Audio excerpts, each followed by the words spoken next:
Hi everyone, Nubkeks here, and in today's video, I'm going to show you the builds that I've been using for my companions on hard difficulty through the early part of the game. So I'm currently just level 7, so sort of talk you through sort of the first steps to take with building up those companions. Now, also some of the things that I think work really well, and some of the things that I wish I would have done differently. Obviously, beware spoilers. I'm going to show you all the companions I've got so far. If you don't want to know who they are, don't watch the video.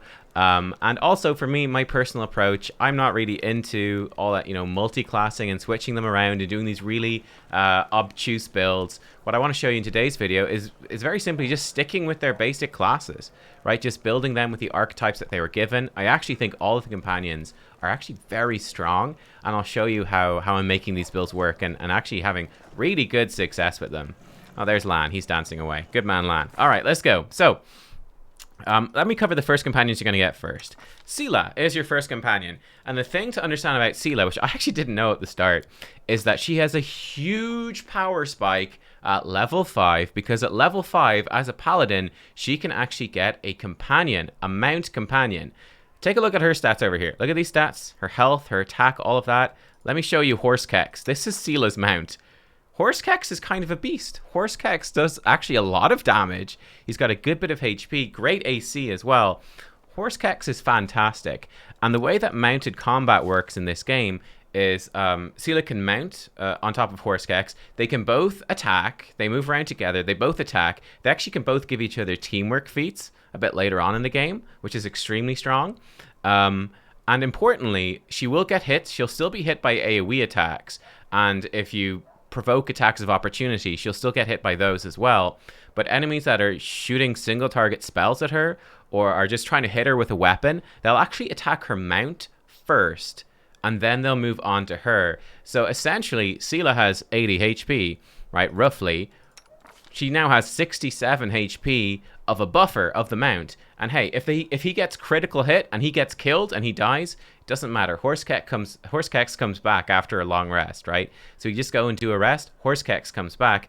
It's a ton. It's this massive buffer that makes her extremely tanky, on top of adding a whole butt ton of damage. He has multiple attacks. He's kicking people. He's biting people. Nubkeks is actually kind of a monster, especially when you start buffing your party up. So yeah, really, really good there. So yeah, with Seela, we're basically building around that idea, going through Paladin.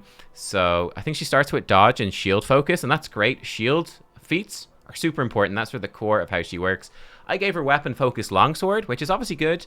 You could give her armor focus with heavy armor to help her get through the early game. She's quite squishy in those first few levels, so that would help you through level 3 and 4, which is pretty rough for her. Actually, she's not that strong at that point. But then level 5, getting mounted combat. Just in particular, this is essentially, maybe it works, but almost doesn't because of her heavy armor, reducing her mobility skill. But really, you're looking for mounted shield here at level 7, where you can add your shield bonus, including all of your shield feats, right? So you can get shield focus, greater shield focus mythic. They'll all add on to her mount's AC and make her mount just super, super tanky. And that's great. And then moving on from here, just upping her damage output basically with just her martial weapons. So again, further weapon focus, weapon specialization, whatever you want. And in particular, teamwork feats, because her and the mount will actually give each other the teamwork feat bonuses. So she's going to be great for those teamwork feats. Again, with her abilities, pretty straightforward. With the mercies, I think mercy to remove fatigue has been quite handy with her lay on hands. Remove diseased. And again, she's just sort of picking up spells then as well to just give some buffs out and help her mount stay alive. So at level 2 here, for example, bestow grace. She can give a bunch of bonuses to saving throws equal to her charisma modifier. So you can throw that on her mount to help her mount stay safe, especially from mental attacks. The mount, obviously, he's a horse, not the best against those mental attacks. I just gave her some bless spells then at level 1. You could also give her things like challenge evil, be pretty solid as well. So yeah, you can give her some stuff like that, but basically buffing spells, spells to protect your party, to cleanse your party, cleansing them with lay on hands, and just being a good damage dealer with the mount. One last thing on her, with the mount, I did make him a bulwark. One thing to watch out for, bulwarks get armor proficiency with barding light for free at level 1, and then medium at level 9. Now the game will let you take those barding feats early on, but it's completely wasted because you will get them for free. So don't take the barding feats. You could give him heavy barding after level 9 if you wanted, but don't take medium or light. He'll get those for free. The big thing with Bulwark is that he gets damage reduction as well, which I think is extremely, extremely strong. So yeah, just free armor feats and damage reduction to just make him super tanky. He's already doing good damage and all of that. And again, I gave him dodge, toughness. I think is quite nice for extra HP. Combat mobility, so he can run around a little bit and get her where she needs to be without getting hit too much. I did give him weapon focus bite. I would actually probably change this. So there was a bug in the game a few patches ago where, you know, it wasn't displaying the extra attacks. So I thought he only had a bite attack. He actually has hoof attacks as well. So I probably wouldn't have given him that weapon focus. Just give him a bunch of stuff to make him tanky. And then important, very important, because I'm giving him like toughness and combat mobility, I just increased his con at level 4 for some extra HP. At level 8, very important to knock him up to 3 intelligence, which seems like a really weird thing to do, but that opens up teamwork feats, which are where a ton of the power is going to come with. Okay, so that's him. Camellia then, who unfortunately has negative levels right now. Camellia, I've actually slightly misbuilt. Well, the only thing I'd particularly change would be this one here at level 4, the Hex choice. But basically, the thing to understand about Camellia is that she too has a huge power spike at level 5, which is going to really up her damage output. She's essentially a dexterity-based tank. Okay, that's what she is. She's very tanky, based around dexterity, and she'll actually do pretty good damage with her weapon, and she brings some nice utility with her spells, some nice buffing spells, but what she's not going to be good at is offensive spell casting. It's just not her forte. It's not what she's going to be good at. So she starts with weapon finesse. Give her weapon focus in the rapier so she can hit more, and then very important at level 5, fencing grace with the rapier lets her use her dex bonus instead of strength for damage. This massively ups her damage because instead of +0, she'll suddenly start doing +5 damage on every single hit, which is super good. And scaling off of any dex bonuses you put on her, which you will want to do, so that becomes extremely strong. Again, with her first Hex, I highly recommend you give her Ice Plant for just +2 more AC. There's actually a ring you can buy as well, which gives her another +2 AC, which I didn't buy, and I do regret that. I hope I can still find it in the game. But another 2 AC on top of Ice Plant. Very good there. Now, this was the mistake. I gave her Evil Eye. I wouldn't do this. I would skip this. I think I probably would go back and actually give her the feat that lets her, or sorry, the Hex that gives her the Dazzling Display feat for free. I think it's called like Intimidating Prowess or something like that. But basically that opens up some pretty good feats later on.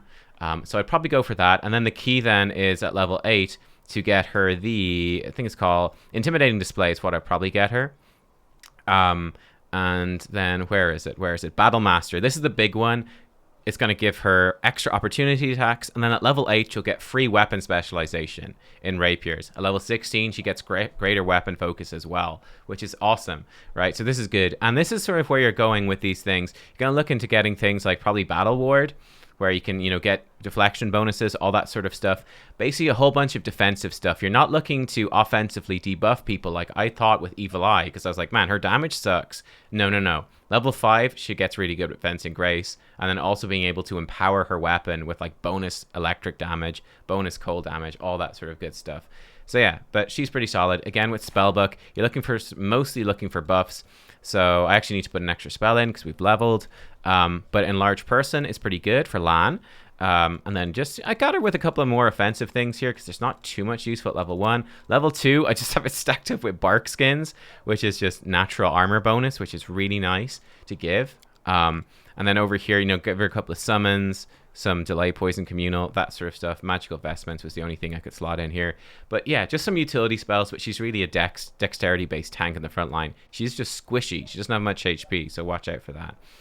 Next companion we're going to get is Lan, who cannot cast spells. So we're making him quite a weird class, a Zen Archer.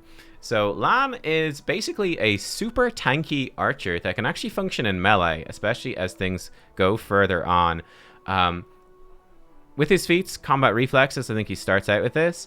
I gave him dodge for a bit of extra AC, because why not? Gave him toughness, and then very important clustered shots at level 7.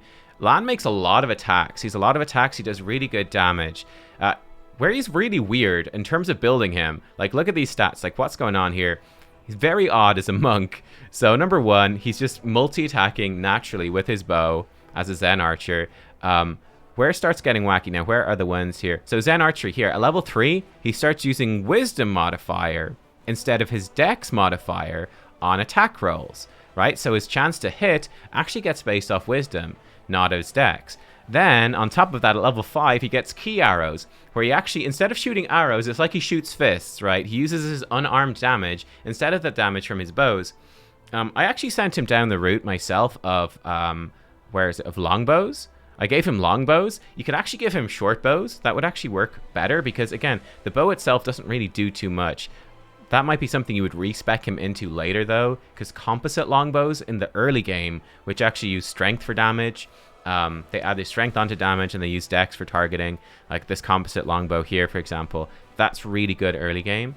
But one of the funny things you can do, for example, with this is because he's using wisdom to hit, and because he's shooting fists, which actually scale off of strength, you can go in and you could actually enlarge him.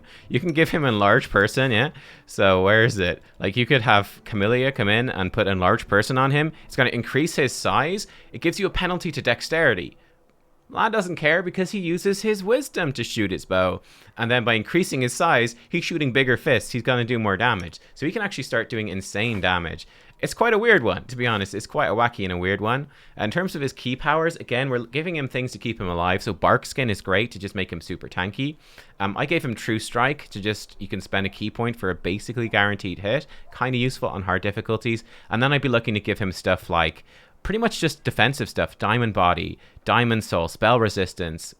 Diamond Soul would be great. Spell Resistance, incredible.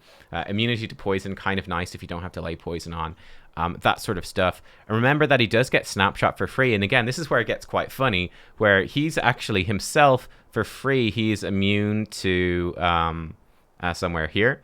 Yeah, he's immune to provoking opportunity attacks, right? So normally when you shoot a bow beside someone in melee, they hit you for free with an opportunity attack. Doesn't happen to Lan. And then he actually gets the ability to make opportunity attacks with his bow to people that he's in melee combat with when they move out of his area of effect or whatever. So he can actually be a melee archer. So you can have this giant enlarged melee archer who's actually incredibly tanky and just churning out tons of damage and scales really well off of buffing all his stats. And he's just sort of like just buffs and shoots people. That's Lan. Next up, who's the next companion you get? That would probably be Waljif. Waljif is fairly complicated, I would say. He's basically an Eldritch Scoundrel, which is like half rogue, half wizard. So I'm building him more as a fighter that's sort of looking to buff people, because I am running Nanio, the full-on wizard, in my party as well, and my character is also sort of half wizard, half fighter, as a sword saint and magus. So I'm building him as a fairly physical character with buffs, but you could build him more as your wizard as well if you wanted. He's got lots of int and lots of dex. His stats are really good, and his class is powerful, so you can do that. Again, 2-weapon fighting. He starts with double slice as well, which I think is just pretty bad for the most part. Maybe with some extra gear and buffs later on, it's good. But for now, in the early game, it's pretty terrible. I gave him weapon focus with daggers. He starts off with weapon finesse training with daggers. So just focusing on the daggers. Weapon focus in daggers. Accomplish sneak attacker. Improve his 2-weapon fighting. Weapon spec in daggers. All that sort of stuff. It's pretty straightforward. Accomplish sneak attacker is good too. The way sneak attack works in this game, it does a ton of damage actually. But basically, whenever you're flanking, right? So if Sela is attacking a target, if you then have Waljif go and attack that same target, because they're being attacked by 2 people, you get sneak attack damage, which is a whole bunch of bonus damage. And he can churn out tons of it because he's got, again, multiple attacks with his dual wielding. And yeah, that's sort of basically what we're looking for. In terms of spells, I've given him just basically defensive spells because he's very squishy. That's his downside. So always keeping mage armor on him because he just can't wear armor. Grease for a little bit of control. That's actually quite useful. Very powerful spell. Then I've got him with mirror image and blur. Again, we're just stacking a whole bunch of illusion defensive spells on him so that he doesn't get hit because he's very squishy. His AC is not going to be that good. Blink. Then at level 3, which again, physical attacks have a 50% chance to miss him. All that sort of stuff, stacking it up so he can go on the front lines and just be churning out that sneak attack damage while also bringing some nice little control with Grease. And again, you could add in more caster stuff if you wanted to. But yeah, I kind of think this is the best way to build him. Like, it's very dangerous to start casting spells on the front lines if you don't have crazy bonuses to avoid attacks because you're going to get smacked down. But yeah, he's good. He's good, but I think he's definitely one of the harder characters to play. Next up then, you're probably going to get... I think next up I got Ember. Ember she's like your debuffer, really. That's what she's doing. She's your debuffer. So she comes in. She is a stigmatized witch. She's very good. So Camellia is not your debuffer witch. No, no, no. Don't take evil eye and stuff on her. Don't do that.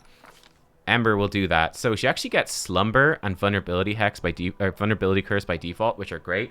Funny enough, she actually starts with point blank shot and precise shot, which is fine, but I think you should really leave her just auto casting slumber, or then I gave her evil eye, right? Auto casting evil eye on targets and just debuffing them, and then comboing that with cackle then after you've got evil eye. So cackle is, instead of using her move action, she can just extend the duration of evil eye, fortune hex, protective luck, misfortune hex, then grabbing her, you know, the misfortune hex, the fortune hex, and she's just going to be throwing out these hexes and just debuffing people.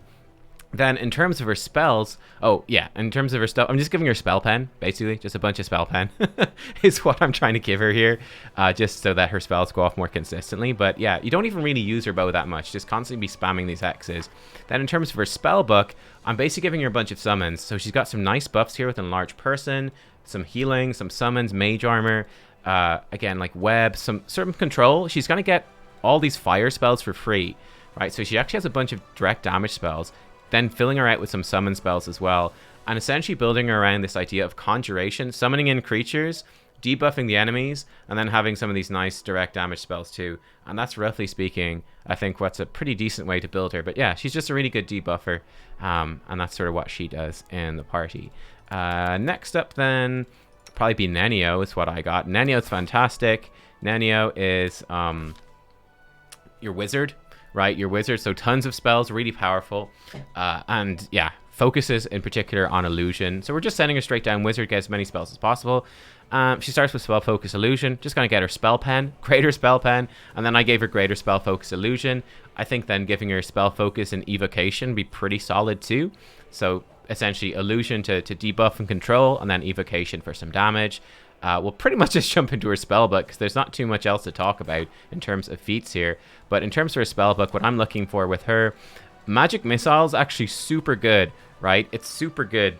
So it does a whole ton of damage, right?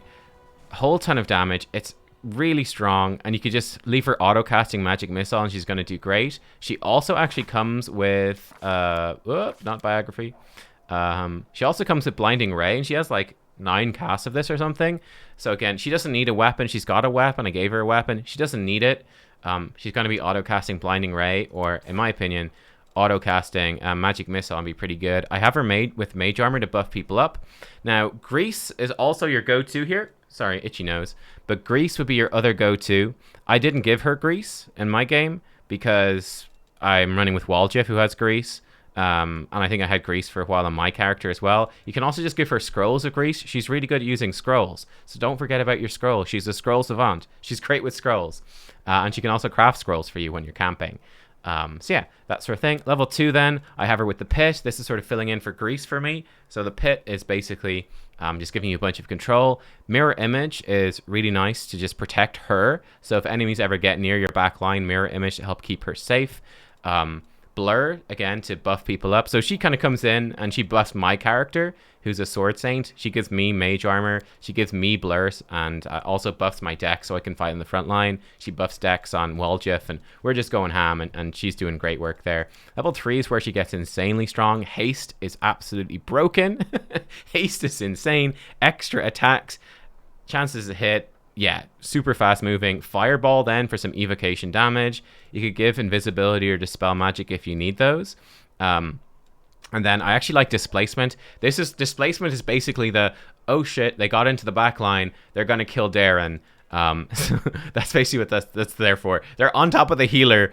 Give him displacement, so he's a 50% chance to dodge attacks. That's sort of what's going on there. But yeah, she's super strong. Level 4 then, it's where she really gets going with the illusion spell. So something like Rainbow Pattern or the Phantasmal Killer, that sort of thing, to really CC and start doing some good damage and greater invisibility. So it's the higher levels where the illusion school really gets going.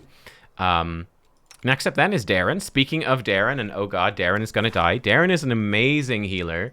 Absolutely love him. He is fantastic. He starts with just the best stuff. So selective channel, extra channel. I gave him spell pen. Then I actually went and I said, hey, you know what? I reached this point in my game when I was going, nobody can actually make potions when I'm camping. So I gave it to Darren.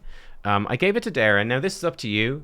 You could put this on someone else. It really depends what sort of party makeup you have. But I didn't have... He's actually not even that great at doing the potions, to be honest. But I didn't have anyone better. So for now, that's what I've got. But you might want to mix this up. But again, typical caster stuff. Spell pen. I actually think he's pretty good with the necromancy spell school. So you can give him some spell focus in necromancy. And I'm making him kind of focus in on summoning as well. The important thing about Darren is that he has just the best I don't know, mysteries. So he's got the mystery of life. So for free, do not choose these spells. You get them for free. He gets restoration spells for free, heal stuff. Yeah, it's just fantastic. He can neutralize poison. Just great. Just absolutely great. You know, being able to just cleanse negative effects, restore ability damage is fantastic. He also then gets... Where is it? That's one of these. I don't know. The last one I looked at. He also gets all the heals for free as well. So, you know, mass curing wounds. So again, you don't need to pick any of the heals for him. He will just learn those just by default. So you don't need to pick them. You can pick other spells that are going to be useful. So yeah, in terms of my spells for him, I've gone for... Again, just stuff here. He does a lot of Bless, Bane to debuff, which is like the opposite of Bless. By keeping Bless on, he can spread Shield of Faith. I gave him Summons to just sort of fill in with some filler stuff if needs be. Cure Light Wounds. Level 2 is where things get really good. Again, he gets Restoration, Cure Moderate Wounds for free. I like Protection from Alignment Communals, a nice AoE buff. Gives you Deflection bonus and Save bonus as well against particular alignments, which is nearly always evil in this game, or chaotic, so fantastic. And then Bone Shaker with Necromancy is a really, really good single target damage spell. And then at level 3, again, he gets his wound thing for free and neutralize poison. Give him Delay Poison Communal. This is just a super buff, lasts for an hour, and makes you immune to poison, which is just pretty much essential in my opinion. Then Animate Dead, bit of Necromancy in there, really good summon. Because again, with the mythic feats, you can get just crazy amounts of spell casts. So fill those in with summons. It's just awesome. And there you go.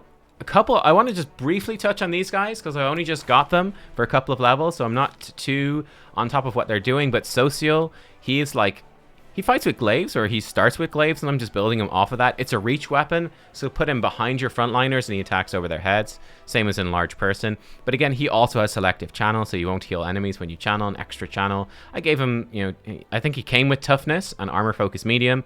I gave him weapon focus with glaive to make him hit a bit harder. You could, in fact, I think this is okay. I think it would also be maybe even better to give him just spell pen, and then give him some spell focus and evocation, because it does seem like the cleric gets some pretty good offensive spells in the evocation school. I've him mostly specs as a healer. Again, in terms of the spell book, I've got him with some random stuff here, but the Blesses, the Banes, to Shield of Faith, Bone Shakers for some damage. It's at the higher levels where stuff really gets going. Prayer is fantastic. AoE buff and AoE debuff. Delay Poison Communals in there. Dispel Magic, whatever you need. Some Animate Deads. Archon Aura, also very good. Very good. Which will debuff targets around him. And again, he's good at that because he's near the melee, but at reach. And then level 4 onwards, it looks like where it starts to get good with things like Holy Smite.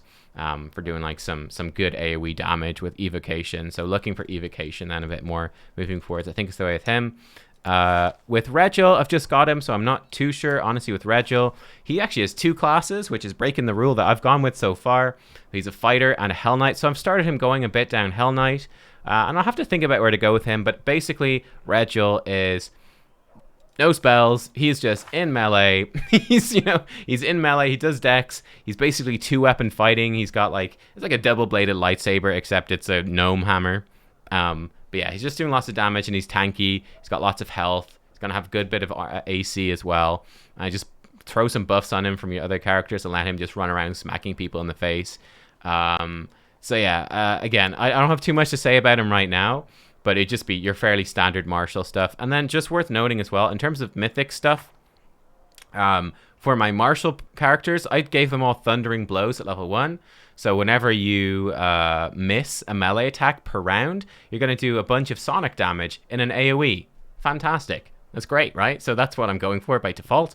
And then for my casters, I'm giving them all abundant casting, which will let you cast 4 more spells per day of first, second, and third ranks. And then again, looking probably into greater spell penetration, that sort of stuff. For the fighters, again, just upping their melee damage and things like that. Improved 2-weapon fighting, weapon focus, mythic, shield focus mythic for Sela, companion mythic for Sela, that sort of stuff. You sort of get the idea. But there you go, guys. They are...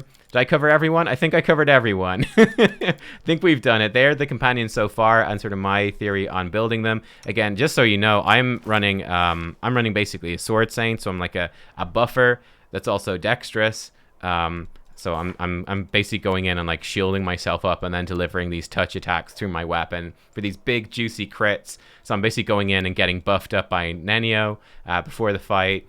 And then, yeah, we're just sort of running over them, running over the enemy, boosted up by haste, and then like Nanio controlling and picking off targets with magic missiles while we sort of rip through the front line with your boy Nubkeks, the true main character of the game. But there you are. Thanks for watching, everyone. I hope that you enjoyed, and I will see you, I don't know, check out the playthrough if you're interested. And hey, I might do some more tips videos in future as well. Thanks for watching. Bye-bye.